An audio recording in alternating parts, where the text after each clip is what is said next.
Yeah, video number 3, you got it. All right, so in video number 1, what we talked about were these 3 things. So we talked about mindset and money predominantly, and then we also talked a little bit about the cloud. We'll be getting into the cloud more so in probably video number 4 and 5. Then video number 2, we talked about the same sort of thing. So mostly mindset and money, and we talked about those topics in the realms of startup and growth and being established. Now, what we're going to talk about in this one are the people that you'll encounter along the path as you're trying to exercise your mindset and make best use of your money. And the reason I'm really hammering on this is, again, that it's really important for you to get aligned with the things that empower you as you start your business, because it's a business, man. It's hard. It's hard work. So the more you get yourself aligned and get yourself in a position where you can really work on these things diligently, the better opportunity you have to achieve your goals quickly. Okay. So let's get into it. So the supporters, we're going to look at this at 2 levels, supporters and detractors. So the supporters are the people who obviously support you. So that sounds really obvious now, but and the more you are conscious about this, the more you'll be able to leverage the power of your supporters. So I'm going to kind of flip that over. Let's talk about the other side, which are the detractors. So know them and keep them at arm's length, and don't, oh, I got a typo in there. You could try to force pigs to sign, but sign language is not what this is about. And I even did it again. So what we do not want to happen is to force pigs to sing. And what I mean by that is that there's some people that are just amazingly negative. And if you have 0 negative people in your life, then God bless you. I have negative people in my life. So at the beginning, I invested a little bit too much energy in trying to get those pigs to sing. I tried to convert the pigs, the people who were negative, the people who were detractors, to being, positive. So I wasted untold hours in trying to educate them and convince them and, have them go through video courses with me to try to convert them to being positive. Pigs are pigs. So all I'm saying is that identify the people who are detractors. They are the pigs in your life. Don't try to make them sing. Don't put lipstick on them. Don't dress them up. They are what they are. So just keep them at arm's length. That's really the best bet. Otherwise, you'll just spend lots of hours trying to change them. And some of them are very happy in their mud. Like if pigs live in mud, then ththese people who are negative are just really happy about being negative. So again, to turn the whole thing over, let's talk about the supporters. I have some great supporters in my life. My wife is a really great supporter of what I do, so I encourage you to do the same things. You find your supporters, you hug them, and you let them know that you really appreciate all the support that they give you. So enough said about that. The other piece of it, so all this is external, so supporters and detractors are external. So now we're going to talk a little bit more about internal. And it's really helpful to have your supporters help you to get more clear on who you are and what you're like. So I am pretty obviously, like you can see the outlines here, I am a logical male. My wife, over the course of all these years of being married, has helped me to understand more of the intuitive female side of things. So I have a little bit of an advantage in that even though my default setting is to organize things logically, that she's helped me to understand feelings and to understand the softer side of the intellect, or of the mind, or of being. So it's my point again is to know who you are and know where you're coming from, so that as you build your business, if you're logical, then, play to your strengths. Understand that the initial customers that you're going to attract are probably going to be very logical like you are. Or if you're very intuitive, male or female, then just play to that strength.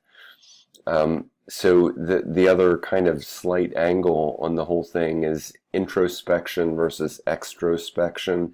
Introspection are people who spend a lot of time journaling, considering, thinking, pondering. They're consistently going inside, and that was my default setting until about 4 or 5 months ago, which is it. We'll do another video on that.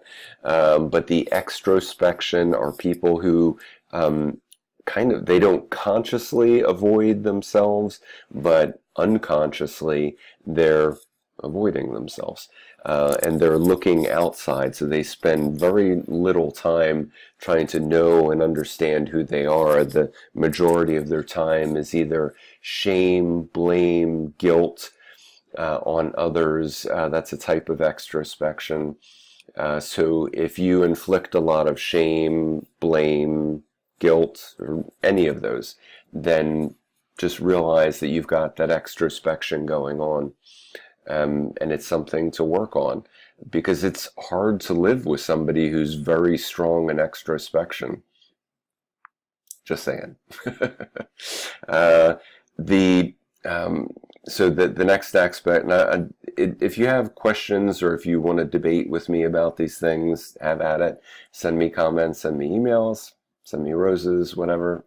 I'm going to switch over to some other aspects of the self, which is being teachable, trainable, coachable in mind and spirit. And the reason that's important is because that if you look into yourself and you see that perhaps you can honestly say that you're teachable, but you know that you're not coachable. And what that means, when somebody says that they're teachable, that means as long as somebody puts the information in front of them, that they're willing to be taught and learn from it. But coaching and to a certain extent training are different. So that means that there's interaction, there's dialogue, there's repartee. So not everybody's into that. There are people who are just like, give me the information, I'll figure it out on my own, but stay away from me, don't get too close, that kind of thing. And there's the flip. There's some people who don't want specific information. They just want to have dialogues in a coaching environment. So just know who you are. Be prepared. So to the extent that you are aware of yourself and you can be honest about whether you're teachable or coachable and or, so all this, just come to a place where you can be honest with yourself on what you're like and how you behave. So just a few more things and we'll wrap up, which is strategy. So as you approach building your own business, pardon me, try to be strategic about it. Be realistic with what you know and what you need to learn. And what I mean by that, and the reason it's strategic, is that it's really worthwhile spending, even like for me, it was just like going off, like, I drove out, so I live near Philadelphia, so I drove out to a rural area where I could just kind of look out on the hills. So for me, that was Valley Forge National Park. And just looking out, and it was probably a 2 or 3 hour stint just there with my paper notebook and pen, just kind of looking into myself, trying to consider what I could objectively say that I knew. So, and when I say what I knew, I mean these are things that I didn't just have an intellectual opinion about, that I knew that I could do these things. So whether it's Facebook marketing or Google AdWords or Bing paid search or creating websites or funnels, sales funnels, marketing funnels, which are pretty much the same thing anyway. But my point is that I spent some time. I purposefully went aside and made lists of what I was really confident about, the stuff that I was moderately confident about, and the stuff that I knew that I had to learn. So that way, before you start your business, you've got a pretty realistic expectation of what you're going to need to pick up on in order to move forward with your business. So the last item that I want to talk about is more tactical, which is it's still a matter of being realistic. But what I'll point out here is that there are strategic things that you need to know, but then there are basic block and tackle things that you just have to be realistic. Because again, if you're like me, arriving from a largely corporate background, again, I've done consulting, freelancing, this type of thing, but there's a difference between being a freelancer who's got a corporate daytime gig and being a business owner. And being a business owner can be different than being an entrepreneur. So what I'm talking about here and understanding your tactical strengths is that you need to be realistic of the extent to which you are an entrepreneur. Entrepreneurs tend to be risk takers. They tend to be very passionate. They're go-getters, self-starters, this type of thing. We can go into more detail about that if it'll be helpful to you. That's one thing. So then there's business owners. Business owners are more like, the mom and pop grocery store, or it could be a textile business, or it could be a lawn mowing service. But business owners, they've got their niche or their sub-niche. They have their thing that they work on, and they work that thing. It's their business. They're focused on their business. So that, again, and that can often be different than being an entrepreneur. And then you've got your relationship developers. So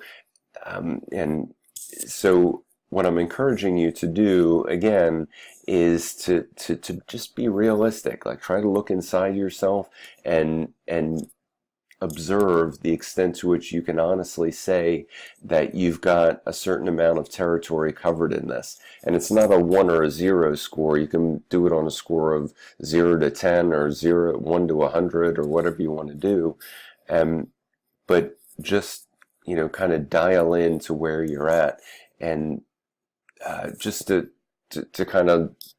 take a step back. Again, I'm running all this through the lens of getting into the SFM and building a business with the SFM. It's a real business, takes real time, and yeah, like I said at the beginning, money is an accelerator. So if you have very little money, you've got very little acceleration.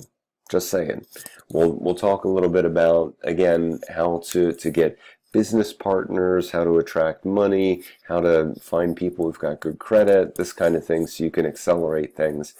But to stay focused here, what we're talking about is that within the SFM, they cover all these things.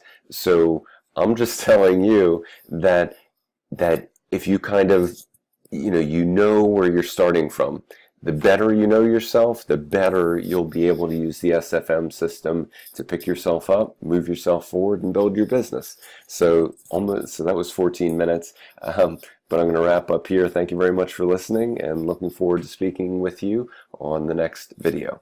Thanks.